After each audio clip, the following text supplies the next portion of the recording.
The Scorpio Races, by my blood. Chapter 1. I worked with Fallon every day for 3 days straight, walking him in hand, trotting him out on a lead shank, and leading him around in full tack so he could get used to it. He was heavy in my hands, and the November sea sang to him, yet even as I removed the small magics and charms from the stallion, he did not waver in his taming. He did not call to the sea, nor did he keen for anything but his daily serving of meat. I fed him everything I could lay my hands on. Father was a sheep farmer, so meat was no issue. Father disapproved of the Kapell-Ishka now munching happily on one of his sheep, but he saw that the stallion made me happy, so he did not argue. He brought me cuts of meat daily, and I happily gave them to Fallon. Fallon seemed eager to learn, but I knew better than to trust him so quickly. I was too late to enter the races this year, but I knew that I would be ready by the next race, as long as Fallon did not kill me, or he did not return to the sea. It was storming, the wind whistling through the darkness when I heard Fallon scream for the first time. It was meant to carry through water. It was a long, low moan that roared in the ears. Fallon was laying waste to his store, and I went to him, rubbing small circles in his skin as I was taught to. His cry faltered long enough for him to drop his large, wolf-like head. Moving quickly, I halted him and led him out into the yard where the rain soaked us both. Fallon had a wild, hungry, and predatory look in his pale yellow eyes, a look I did not like. This was a Fallon I had not seen since I pulled him from the sea, and even then he was not nearly as scary. He reared, his roar once more kicking into a pitch that could shatter the ears.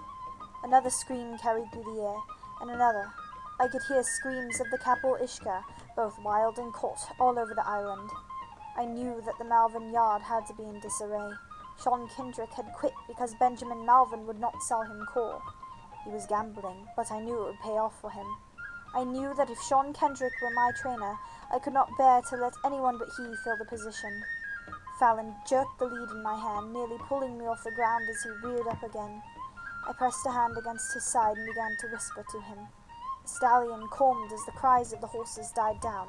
A single, solitary scream lit the air for a few painful moments before being lost in the steady whoosh of the rain. The next morning, Father woke me early. He had a thick cut on his forehead and a bucket full of sheep's meat. It sat in a generous amount of blood as well. Fallon would not let me feed him. He's anxious, and I think he wants you to feed him. Father looks out the window. The rain has calmed into a slight drizzle. How did the fences fare the night? I ask. Father ruffles my long black hair and smiles, the smile carried into his deep green eyes that so match my own, and I can't help but smile. His face tells me that it is not good, but that he is holding up. Father hands me the bucket, and I slip out of bed and into the outside. My island smells of Kapell-Ishka as I go out through the muddy yard to feed my own. The stallion pricks his ears at me, but half ears, his sharp teeth exposed. I say this often, but I have learned a lot about handling one of the Kapell-Ishka from Sean, and following what I have seen him do many times, I spit into my fingers and press them into Fallon's side. I once overheard him say that spit is salt in the person who made it, and if the bond between Kapell and human is strong enough, they will respond to it in ways that are unimaginable. Remarkably, the stallion moves aside, immediately calmed by my touch, and I am able to dump the bloody contents of my bucket into his feed bin. He grunts in a way that an island pony would when receiving a treat, and turns his head to me in an almost affectionate manner. A drop of blood runs down his trembling lips and off of his chin, and I chuckle. He reminds me of a colt I saw once when I was young, his long whiskers beaded with mare's milk. I checked myself immediately. By thinking of Fallon as I thought of that colt, I may as well already be dead on the beach. The Kapell-Ishka can be kept from the sea all year long, their hunger sated with expensive meat and blood.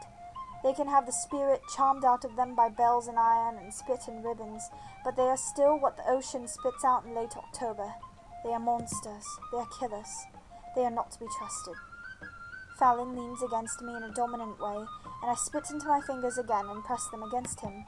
He moves over quickly, and I leave his store, checking to see if it needs any repairs before leaving the stable and going back up to my room to fetch my saddle. Today, I decided, I would ride Fallon. I would take him down to the private cove that only a few fishermen and my family know about. It has a single exit and a wide stretch of beach that ran for 5 miles, longer than the distance of the Scorpio Races. When I enter the stable, Fallon has finished his breakfast. He sees my saddle and pricks his ears, ready for what the day will bring. I bring him out of the confines of his stall and into the large barn aisle. Father uses the stable to house some cattle and a few horses, and once upon a time, Fallon's stall held my father's own Kapel Ishka, which is why I can keep him. Father knows the draw of the races, but grew tired of them. He even started to hate them when my brother was killed riding in one. My brother, Riley, was only 16, and I don't remember him. I was only 6 when he died, so I can remember the idea of him, but not him physically. Fallon stands still as I lift my saddle onto his back, checking the fit. It is an expensive, custom-made saddle, and it fits him well, as it does everything I set it on. I remove it, throw a blood-red saddle pad over his back, and set my saddle back on. I straighten the fabric so that it will not chafe, and finally I move to bridle him. I dare not put my hand anywhere near his mouth, so I lift the bridle gently up over his ears, and he opens his mouth obediently. The bit is heavy and strong. The middle bar is made of iron, which the Kapel Ishka despise. I spit into my fingers, leading Fallon out of the stable and into the yard, where I draw a half circle in front of him and sidle him up to a low stone wall meant to retain sheep. He pulls and shies away from the line I've drawn in the dirt, but I steady him with a low shh, shh, shh, imitating the sea to distract him long enough for me to back him.